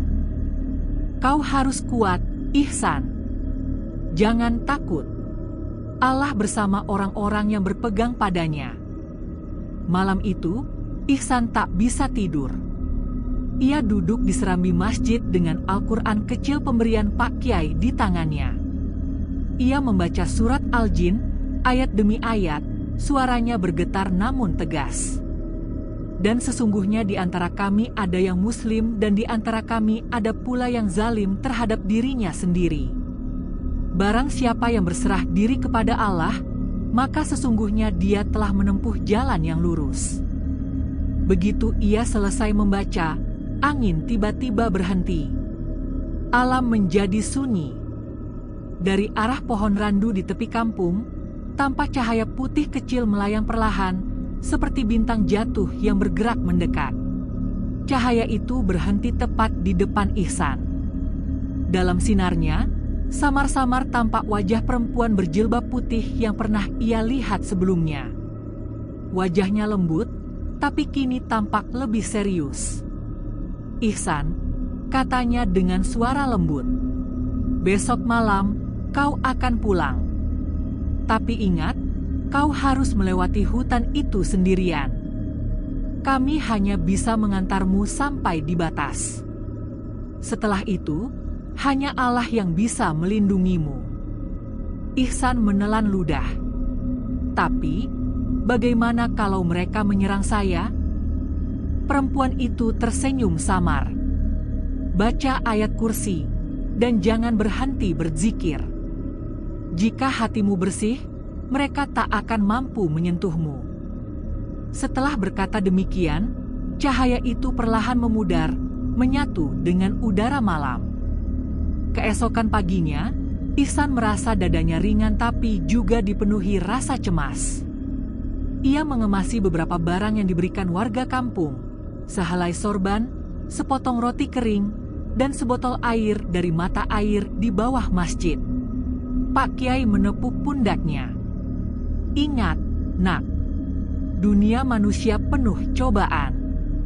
Jangan lupa dengan apa yang kau pelajari di sini: sabar, syukur, dan iman. Harta bisa dicari, tapi hati yang bersih hanya bisa dijaga dengan ibadah."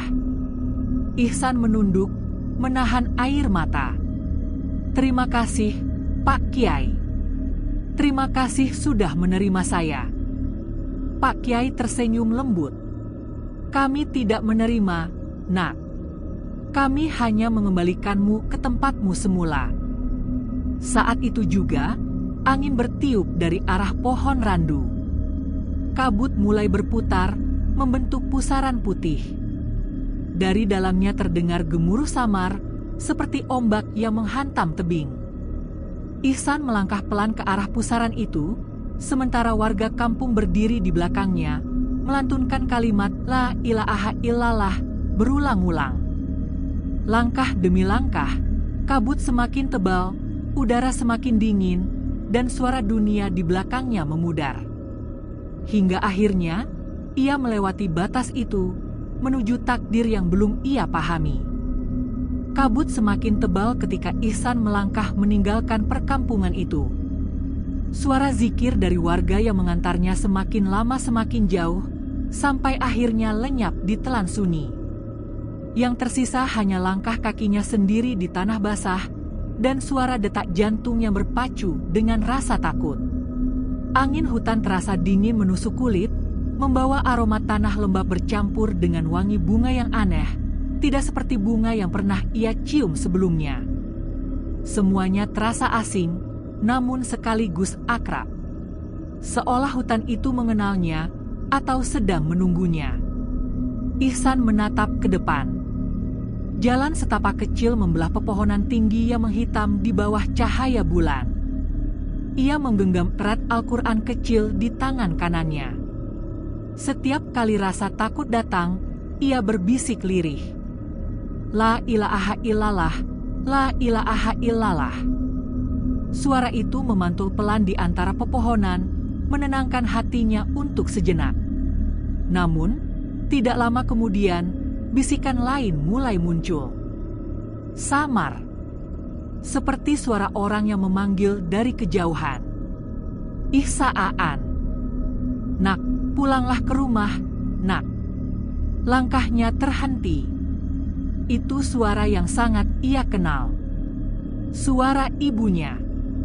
Dadanya bergetar, matanya berkaca-kaca. "Ibu," serunya pelan. Tak ada jawaban, hanya angin yang membawa suara itu lagi, kali ini lebih dekat. "Ihsan, ayo, nak. Ibu sudah tunggu di rumah." Hatinya bergolak. Ia hampir melangkah ke arah suara itu. Namun tiba-tiba, dari bayangan pohon besar di sampingnya, muncul siluet perempuan tua berjilbab lusuh. Wajahnya samar karena kabut, tapi suaranya persis seperti ibunya. "Ihsan, sini, nak. Ibu sudah masak. Kamu lapar, kan?" Langkah Ihsan goyah. Air mata menetes. Namun sesuatu di dalam dirinya berteriak keras, menolak untuk percaya. Ia menggenggam Al-Quran lebih kuat dan berbisik, "A'udzubillahi minasyaitonir rajim." Begitu kalimat itu terucap, wajah perempuan itu langsung berubah. Matanya memerah, kulitnya menghitam seperti arang, dan suaranya berubah menjadi geraman rendah yang menggema di seluruh hutan. "Berani kau menolakku, anak manusia?" Tanah bergetar, pepohonan berderak, dan angin berputar seperti badai kecil di sekitarnya. Ihsan jatuh tersungkur, Tapi segera ia tutup telinganya dan melantunkan ayat kursi keras-keras. Allahu la ilaha illa huwa al-hayyu al-qayyum. Cahaya samar keluar dari Al-Quran di tangannya. Bayangan hitam itu menjerit, terhempas ke udara, lalu lenyap bersama kabut. Hening. Yang tersisa hanya suara napas Ihsan yang memburu dan tubuhnya yang gemetar. Ia tahu sekarang, para jin kafir itu tidak ingin ia kembali ke dunia manusia. Mereka ingin menyesatkannya, membuatnya tersesat selamanya di hutan terlarang ini. Perjalanan terus berlanjut. Waktu seperti tak berjalan normal di sana. Kadang malam terasa begitu panjang, tapi di sela langkahnya, sinar pagi muncul tiba-tiba, lalu lenyap lagi. Seolah dunia itu tak punya arah waktu. Di tengah perjalanan, Ihsan menemukan sebuah lembah kecil yang dikelilingi batu hitam besar. Di tengah lembah itu, ada sebuah pohon tua dengan akar besar menjuntai seperti ular. Dari akar-akar itu, menetes cairan merah gelap yang berbau besi, seperti darah. Namun, yang paling membuatnya takut adalah sesuatu di bawah pohon itu. Sebuah batu nisan. Dan di atasnya tertulis, Ihsan bin Yusuf. Tubuhnya kaku. Matanya menatap nisan itu lama, sampai akhirnya air mata mengalir begitu saja. Tidak mungkin, aku masih hidup, gumamnya. Tapi sebelum ia sempat berpikir lebih jauh, dari balik nisan itu muncul sosok yang menyerupai dirinya sendiri. Pakaian, wajah, bahkan luka kecil di tangannya sama persis. Tapi mata sosok itu hitam pekat, tanpa bola mata, hanya kegelapan yang berputar di dalamnya. "Kenapa kau ingin kembali?" tanya sosok itu dengan suara datar. "Di sini, kau bisa hidup tanpa lapar, tanpa sedih, tanpa dosa." Ihsan mundur satu langkah. "Kau bukan aku." Sosok itu tersenyum sinis. "Aku adalah bagianmu yang paling kau sembunyikan. Rasa putus asa, iri, dan marah karena kemiskinanmu. Kau selalu ingin hidup lebih baik, kan? Di sini, semua itu bisa kau dapatkan." Ihsan menunduk, tangannya bergetar. Kata-kata itu menusuk hatinya, karena ada benarnya. Pernah, di malam-malam sepi, ia mengeluh kepada Allah. Mengapa hidupnya sulit? Mengapa ia lahir miskin? Mengapa ia selalu menjadi orang yang harus menanggung beban? Tapi sekarang, di hadapan bayangan dirinya yang gelap, ia sadar. Kesabaran yang hilang itulah yang dulu menjerumuskannya. "Tidak," katanya pelan tapi tegas. "Aku tidak ingin hidup tanpa Allah." Sosok itu tertawa keras, suaranya menggema dari segala arah. "Kau akan menyesal, Ihsan. Dunia itu lebih kejam daripada hutan ini." Namun Ihsan tidak menjawab. Ia kembali membaca ayat kursi, suaranya gemetar tapi mantap. Bayangan itu mulai memudar, wajahnya melengkung ngeri, lalu pecah menjadi kabut hitam yang beterbangan.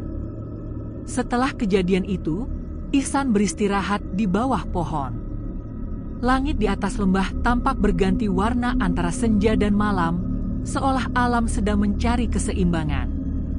Ia menutup matanya dan berdoa, "Ya Allah, jika Engkau izinkan aku kembali, aku ingin menjadi hamba yang lebih baik.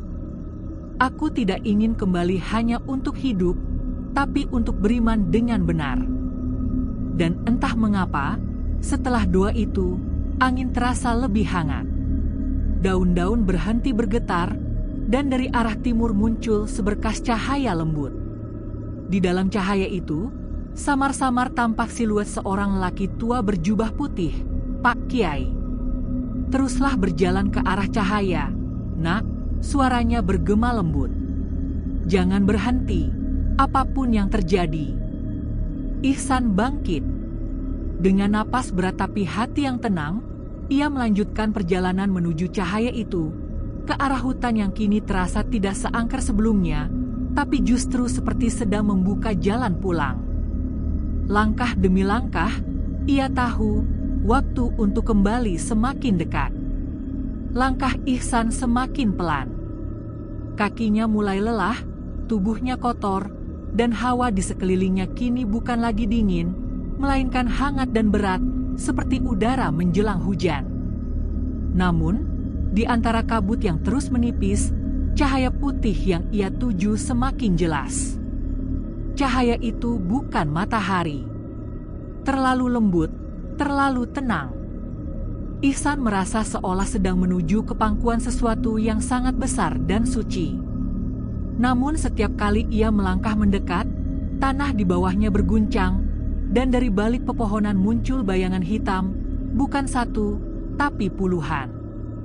Bentuknya kabur, seperti asap yang bergerak sendiri. Suara mereka bergemuruh, bukan berbicara, tapi berdesis seperti bisikan banyak lidah. Kau pikir bisa pergi begitu saja, manusia? Kau sudah melintasi batas kami. Kau meninggalkan dunia ini tanpa izin. Ihsan terdiam, menegakkan tubuhnya, menatap kabut yang bergolak di hadapannya. Di tengah kabut itu, muncul sosok tinggi dengan mata merah menyala dan jubah dari asap pekat. Sosok itu tidak memiliki wajah, hanya dua bola mata yang terbakar seperti bara. Kau yang membangun masjid di tanah kami, suaranya berat, menggetarkan dada. Kau membawa cahaya ke tempat yang seharusnya gelap. Ihsan melangkah mundur, tapi segera menggenggam erat mushaf kecil di tangannya. Aku hanya ingin pulang, katanya pelan. Sosok itu tertawa panjang. Pulang? Dunia manusia tidak membutuhkanmu lagi. Kau sudah hilang selama 3 bulan. Mereka sudah menganggapmu mati. Kembali ke sana hanya akan membawa celaka. Hati Ihsan bergetar. Kata-kata itu menusuk dalam. Ia memang tahu bahwa waktu di dunia jin dan manusia berbeda. Mungkin saat ini ibunya sudah putus asa mencarinya. Mungkin dunia sudah lupa siapa dirinya. Namun, di tengah rasa takut itu, ia teringat wajah ibunya. Tangan keriput yang setiap malam berdoa di tikar tua. Suara lembutnya yang selalu berkata, "Kalau kamu lelah, jangan berhenti berdoa. Kalau kamu takut, jangan berhenti berharap pada Allah." Ihsan menghela napas panjang. Air mata menetes di pipinya. Ia membuka mushaf kecil itu, dan dengan suara yang bergetar namun tegas, ia mulai melantunkan ayat. Hasbiyallahu la ilaha illa huwa, alaihi tawakkaltu wa huwa rabbul arsyil azim. Cahaya putih tiba-tiba memancar dari mushaf itu. Sosok-sosok hitam berteriak kesakitan, kabut berputar liar seperti pusaran air. Pohon-pohon di sekitarnya roboh, dan tanah bergetar semakin keras. Namun, sosok tinggi bermata merah itu tidak mundur. Ia mengangkat tangannya, dan dari tanah muncul bayangan seperti tangan-tangan besar yang mencoba meraih Ihsan. Satu di antaranya berhasil mencengkeram kakinya. Ihsan jatuh tersungkur, mushaf hampir terlepas dari tangannya. Tapi di saat itu juga, ia berteriak sekuat tenaga. Allahu Akbar. Terang. Seketika seluruh hutan memutih. Cahaya yang sangat kuat meledak dari arah mushaf, menembus kabut, menembus tanah, menembus langit. Sosok-sosok itu menjerit dan lenyap satu persatu seperti debu yang tertiup badai. Hening.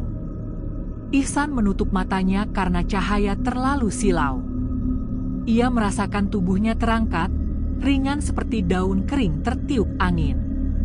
Tidak ada rasa sakit, tidak ada ketakutan. Hanya tenang. Namun, di tengah ketenangan itu, ia mendengar suara lembut yang pernah ia dengar sebelumnya, suara perempuan berjilbab putih dari perkampungan jin muslim. "Selamat, Ihsan. Kau sudah melewati ujianmu." Ihsan membuka mata. Ia melayang di ruang putih yang luas. Di bawahnya, ia bisa melihat dua dunia, kampung tempat ia tinggal di dunia jin, dan kampung asalnya di dunia manusia. Kedua dunia itu dipisahkan oleh sungai besar yang berkilau seperti perak. "Sekarang, pilihlah, Ihsan," suara itu kembali berbicara. "Kau bisa tinggal di dunia kami, hidup dalam ketenangan, atau kembali ke dunia manusia, penuh ujian, tapi penuh pahala bagi yang sabar." Ihsan terdiam.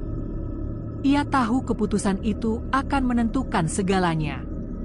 Namun, di benaknya hanya ada satu wajah, ibunya.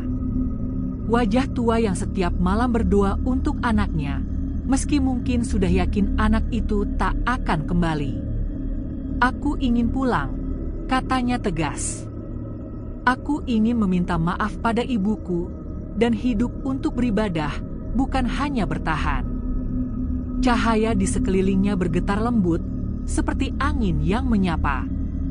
Begitulah seharusnya manusia, Ihsan. Dunia bukan tempat tinggal, hanya tempat singgah. Tapi mereka yang ikhlas akan menemukan cahaya dalam setiap kesulitan. Lalu, tanpa terasa, tubuh Ihsan mulai turun perlahan, melewati kabut yang kini berwarna keemasan. Suara azan menggema dari kejauhan, suara yang familiar, suara manusia. Dan sebelum semuanya gelap, ia sempat mendengar kalimat terakhir dari suara itu.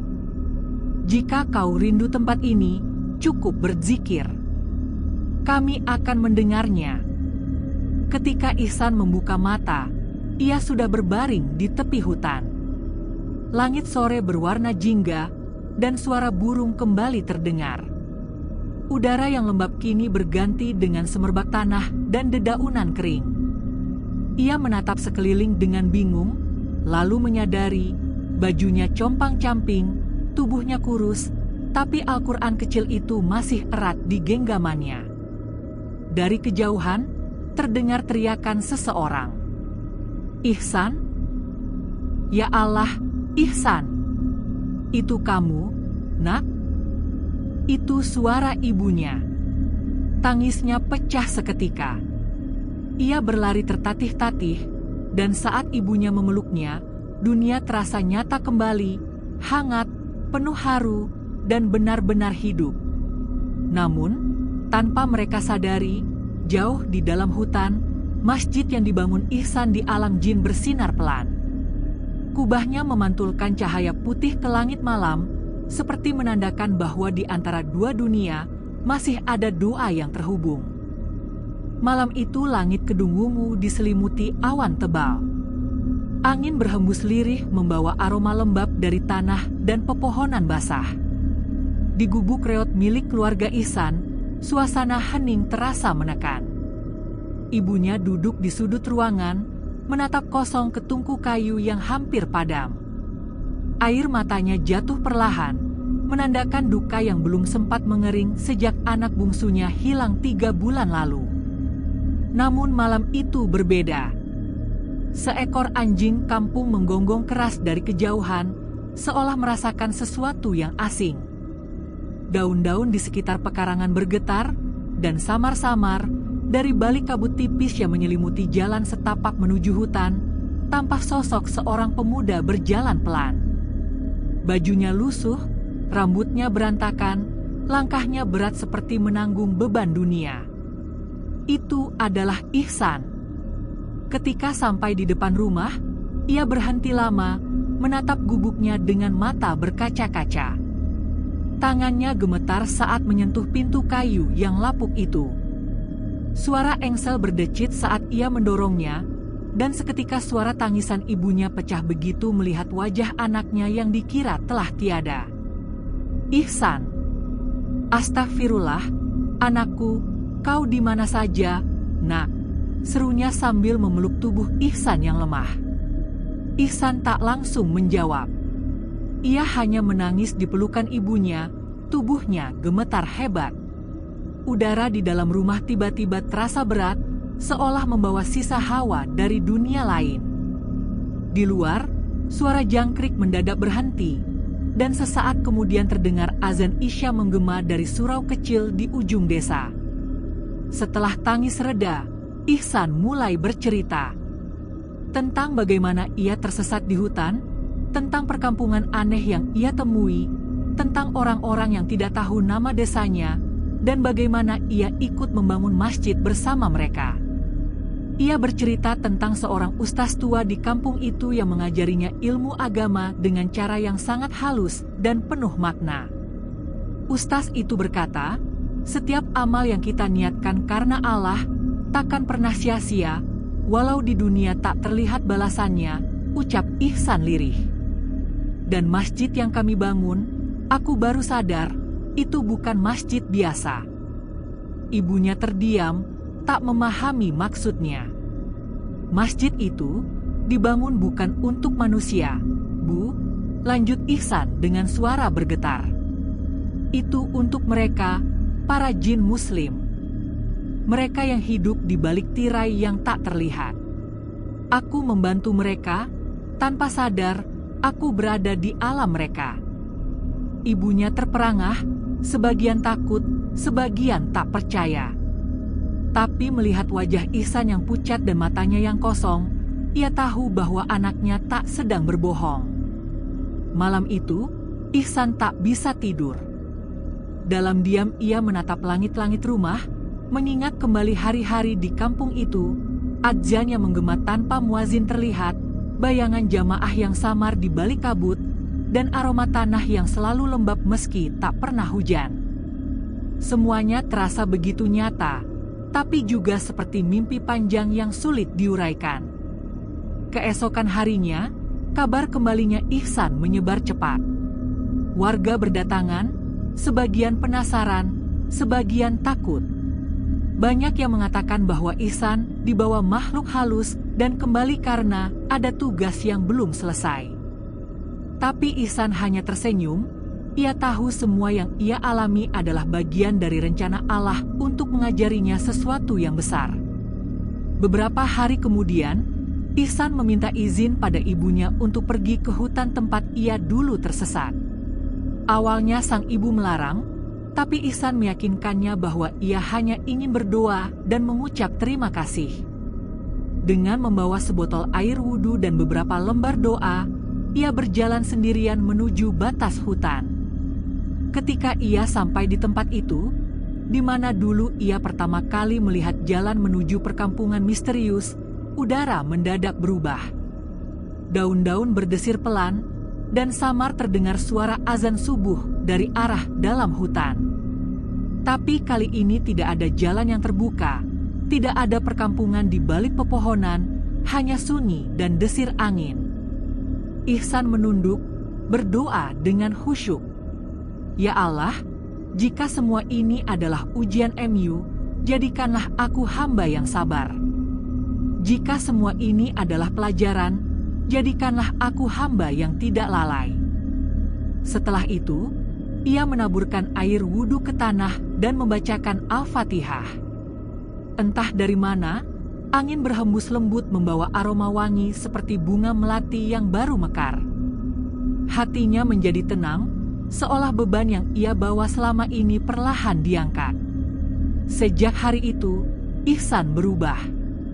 Ia tak lagi hanya bekerja serabutan untuk mencari nafkah, tapi mulai mengajar anak-anak kecil mengaji di surau desa. Ia menjadi sosok yang lebih dewasa, lebih sabar, dan selalu mengingatkan orang-orang agar tidak menyepelekan pamali atau larangan orang tua, bukan karena tahayul, tapi karena di balik setiap larangan ada makna dan hikmah yang tak selalu bisa dipahami oleh manusia biasa. Dalam setiap ceramah kecilnya, Ihsan sering berkata, "Kadang Allah menuntun kita lewat jalan yang menakutkan, tapi justru di sanalah cahayanya menunggu." Dan sejak itu, setiap malam Jumat, aroma melati kadang tercium samar dari arah hutan larangan Kedung Wungu. Sebagian warga percaya itu pertanda bahwa para jin muslim di sana sedang melaksanakan salat berjamaah di masjid yang Ihsan bantu bangun, masjid yang tak kasat mata, tapi nyata dalam keimanan. Beberapa minggu telah berlalu sejak Ihsan kembali dari kejadian misterius yang mengubah hidupnya. Kedung Wungu perlahan kembali seperti biasa, ayam berkokok di pagi hari, anak-anak berlari di pematang sawah, dan para petani mulai menyiangi padi yang menguning. Tapi bagi Ihsan, dunia tidak lagi sama. Ia sering termenung di serambi surau, menatap langit sore yang berwarna keemasan. Dalam diam, ia merenungi betapa tipisnya batas antara dunia yang bisa dilihat dan dunia yang tidak terlihat. Pengalaman 3 bulannya di perkampungan misterius itu telah mengikis kesombongan mudanya, mengganti rasa putus asa dengan keyakinan baru yang tumbuh dalam diam. Suatu sore, ketika matahari hampir tenggelam, datang seorang laki tua yang belum pernah Ihsan lihat sebelumnya. Wajahnya berkerut, janggutnya putih, tapi matanya tajam dan tenang. Ia membawa tongkat bambu dan mengenakan jubah lusuh berwarna abu-abu. Tanpa banyak bicara, lelaki itu duduk di samping Ihsan. "Anak muda," katanya pelan, "kau tahu mengapa Allah memperlihatkan padamu sesuatu yang tak semua orang mampu lihat?" Ihsan terdiam, menunduk. "Aku tak tahu, Pak. Aku hanya merasa aku diberi kesempatan kedua untuk hidup lebih baik." Lelaki tua itu tersenyum samar. "Benar. Tapi lebih dari itu, kau dipilih untuk menjadi saksi. Saksi bahwa dunia ini bukan hanya apa yang tampak oleh mata. Ada makhluk lain, ada kehidupan lain, yang juga beribadah, yang juga tunduk kepada Tuhanmu. Kau melihat mereka bukan karena kau tersesat, tapi karena hatimu terbuka." Kata-katanya membuat Ihsan terdiam lama. Hatinya bergetar. Ia teringat wajah-wajah orang di kampung itu, para penduduk yang ramah, yang selalu berbicara lembut, yang tak pernah marah, dan yang selalu menjawab setiap pertanyaannya dengan kutipan dari ayat Al-Quran atau hadis Nabi. Ia baru menyadari, selama 3 bulan itu, ia sebenarnya sedang menimba ilmu langsung dari para makhluk ciptaan Allah yang telah lebih dahulu mengimaninya dengan sepenuh hati. "Lalu, Pak," tanya Ihsan lirih, "apa yang harus saya lakukan sekarang?" Lelaki itu memejamkan mata sejenak sebelum menjawab, "Bangunlah masjid. Tapi bukan dari batu dan semen, melainkan dari manusia-manusia yang hatinya ingin mengenal Tuhannya. Jadilah pengingat bahwa ilmu tanpa iman hanyalah kesombongan, dan iman tanpa amal hanyalah ucapan kosong." Setelah berkata demikian, lelaki tua itu berdiri dan perlahan berjalan menjauh. Ihsan memandang punggungnya yang membungkuk, lalu berkedip, dan sosok itu telah lenyap, seolah menembus udara. Seketika bulu kuduk Ihsan berdiri, tapi bukan karena takut. Ia merasa tenang. Seolah sosok itu memang datang bukan dari dunia ini. Malamnya, Ihsan sujud lama di atas sajadah. Suara adzan Isya menggema pelan, bersahut dengan desir angin yang menembus celah dinding kayu rumahnya. Ia berdoa panjang, memohon agar Allah memberinya kekuatan untuk menjalani amanah besar itu. Beberapa hari kemudian, Ihsan mulai bergerak. Ia mendatangi surau desa dan berbicara pada Pak Lebay, imam tua yang dihormati warga. "Pak, saya ingin membantu anak-anak desa belajar mengaji lebih dalam. Bukan hanya membaca hurufnya, tapi memahami maknanya," katanya dengan suara mantap. Pak Lebay tersenyum. "Itu niat baik, San. Tapi apa yang membuatmu tiba-tiba ingin melakukan itu?" Ihsan menatap lantai, lalu menjawab, "Karena saya tahu, manusia sering lupa kalau hidup ini bukan hanya untuk makan, bekerja, dan tidur. Kita hidup karena Allah masih mau memberi kita waktu untuk mengenalnya." Sejak hari itu, Ihsan mengajar setiap sore. Ia tidak hanya mengajarkan bacaan, tapi juga menanamkan rasa syukur dan kesadaran spiritual. Anak-anak desa senang belajar dengannya, karena Ihsan tidak pernah marah, selalu sabar, dan sering menceritakan kisah-kisah tentang keimanan, malaikat, dan alam gaib dengan cara yang lembut namun penuh makna. Di sela-sela pengajiannya, Ihsan kerap memberi pesan. Kalau kalian menanam kebaikan, jangan tunggu orang berterima kasih. Allah sudah lihat, dan itu cukup. Warga mulai melihat perubahan besar pada dirinya. Ia tidak lagi pemuda miskin yang murung dan tertutup. Kini Ihsan menjadi sosok yang menenangkan. Ia sering membantu orang tua memperbaiki rumah, menengok yang sakit, dan memotivasi pemuda lain agar tidak malu beribadah. Namun di tengah ketenangan itu, kadang malam hari ia masih mendengar bisikan samar dari arah hutan larangan. Bisikan yang seolah berisi doa atau mungkin zikir. Ia tahu itu bukan hal menakutkan. Ia percaya para jin muslim di sana masih mendoakannya, seperti ia juga mendoakan mereka setiap kali selesai salat. Suatu malam Jumat, setelah tahlilan di surau, Ihsan duduk sendirian di serambi. Bulan purnama menggantung di langit, menerangi hutan Kedung Wungu yang jauh di sana. Dari arah itu, samar tercium wangi melati, lembut, suci, menenangkan. Ihsan tersenyum, lalu berbisik, "Terima kasih, teman-teman di alam sana. Semoga kita semua tetap dalam lindungannya." Ia menatap langit, dan untuk pertama kalinya sejak kembali, hatinya benar-benar tenang. Tidak ada lagi rasa takut, tidak ada lagi penyesalan. Yang ada hanya kesadaran bahwa hidup adalah amanah, dan setiap napas yang dihirup adalah kesempatan untuk berbuat baik. Malam itu, Kedung Wungu diselimuti ketenangan yang tak biasa. Seakan alam pun ikut bersujud dalam damainya hati seorang pemuda bernama Ihsan, saksi kecil dari kebesaran Tuhan yang bekerja dalam rahasia semesta. Waktu berlalu.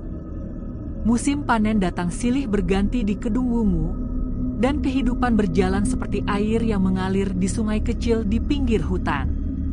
Rumah-rumah masih berdiri dengan dinding papan dan lantai tanah, tapi hati orang-orang di sana mulai terasa lebih hangat, lebih tenteram. Di antara semua perubahan kecil itu, nama Ihsan mulai disebut dengan rasa hormat. Ia bukan pejabat, bukan ulama besar, bukan pula orang kaya. Tapi bagi warga Kedung Wungu, ia adalah cahaya kecil yang menuntun jalan mereka menuju kebaikan. Sejak kejadian aneh di hutan, Ihsan memang tidak lagi mencari kayu bakar sejauh dulu. Tapi ia tidak pernah berhenti bekerja keras. Setiap pagi, sebelum ke surau, ia tetap membantu ibunya menjemur padi, mencangkul kebun, atau memperbaiki atap rumah tetangga. Dan setiap sore, suara lembutnya mengalun dari surau, mengajar anak-anak mengaji dan menghafal doa. Namun, jauh di dalam dirinya, Ihsan tahu bahwa apa yang ia lakukan bukan hanya untuk manusia. Ia merasa seolah ada mata-mata yang tak kasat, ikut memperhatikannya, ikut tersenyum setiap kali ayat suci dibaca dengan benar. Ia sering merasa, dalam setiap tadarus malam, udara di sekeliling surau menjadi lebih dingin, tapi damai, seperti dulu, saat ia masih tinggal di kampung misterius itu. Suatu malam, menjelang Ramadan, Ihsan bermimpi. Ia berjalan di jalan setapak di tengah hutan, diterangi cahaya bulan. Di ujung jalan itu tampak sebuah kampung, kampung yang ia kenal betul. Rumah-rumahnya sederhana tapi bersih, lampu-lampu minyak menggantung di teras, dan suara azan maghrib menggema pelan. Ia melihat wajah-wajah yang dulu menemuinya, para lelaki berjubah putih, anak-anak yang selalu tertawa lembut, dan sosok tua yang dulu membimbingnya menghafal ayat-ayat suci. Salah satu dari mereka melangkah maju, lelaki tua itu, dengan sorot mata penuh kasih. "Ihsan," katanya, Kami sudah selesai membangun masjid kami. Tapi masjid yang lebih besar kini sedang kau bangun di dunia manusia. Jangan berhenti, nak. Karena manusia sering lupa bahwa ibadah bukan hanya di sajadah, tapi di setiap langkah yang membawa kebaikan. Ihsan menunduk, air mata menetes di pipinya. Apakah aku akan kembali ke sana? Tanyanya lirih. Lelaki tua itu tersenyum samar. Belum saatnya. Tapi ketika waktumu tiba, jalan itu akan terbuka lagi, bukan sebagai tempat tersesat, tapi sebagai rumah bagi jiwamu yang telah pulang dengan iman. Cahaya lembut menyelimuti kampung itu, dan perlahan semuanya memudar. Ihsan terbangun dengan hati bergetar dan napas berdebar.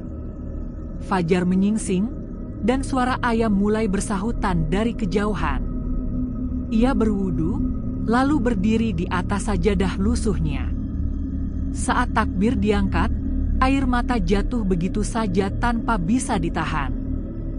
Hari demi hari berlalu. Warga Kedung Wungu kini hidup lebih damai, lebih rukun. Surau kecil tempat Ihsan mengajar kini ramai, bahkan dari desa tetangga banyak yang datang. Beberapa pemuda yang dulu menghabiskan waktu untuk nongkrong kini mulai rajin ikut tadarus dan belajar adzan. Suatu sore, Pak Lebay datang ke rumah Ihsan membawa kabar gembira. "San," katanya, "beberapa warga sudah sepakat. Kita akan bangun masjid baru di pinggir hutan. Tempatnya dekat sungai, tanahnya sejuk dan lapang.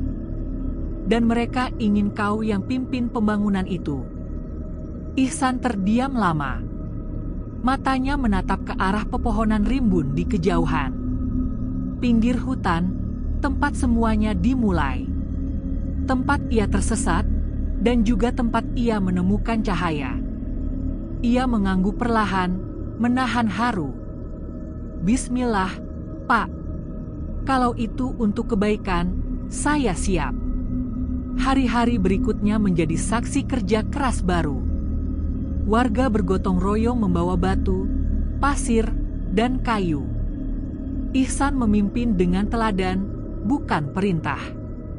Ia ikut mengangkat material, mencangkul tanah, dan memastikan setiap pekerja diberi makan. Di sela istirahat, ia duduk di bawah pohon besar dan menatap ke arah hutan.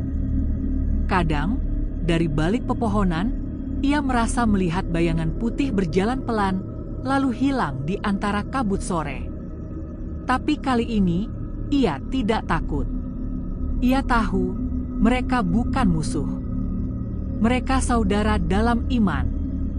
Tepat pada malam pertama masjid itu berdiri tegak, angin sejuk bertiup lembut. Warga berkumpul, membaca doa dan tahmid bersama. Di tengah keramaian itu, Ihsan menatap langit. Bintang-bintang bertaburan, dan di baliknya, ia merasa seolah ada dunia lain yang ikut tersenyum menyaksikan mereka. Dalam hatinya ia berbisik, "Ya Allah, Engkau pertemukan aku dengan keajaiban bukan untuk membuatku takut, tapi agar aku mengerti bahwa setiap tempat di bumi ini adalah milik MU, dan setiap makhluk yang tampak maupun tidak bersujud kepada MU." Dari hutan Kedung Wungu, samar terdengar lantunan tasbih yang tak berasal dari manusia. Suara lembut, menenangkan, seolah mengiringi doa yang naik ke langit malam itu. Dan di bawah sinar bulan yang pucat, seorang pemuda miskin bernama Ihsan menutup matanya dengan senyum tenang. Hidupnya tak lagi tentang mencari kayu bakar, tapi tentang menyalakan cahaya iman di hatinya sendiri dan di hati orang-orang di sekitarnya. Karena terkadang, tersesat adalah cara Tuhan menunjukkan jalan pulang yang sebenarnya.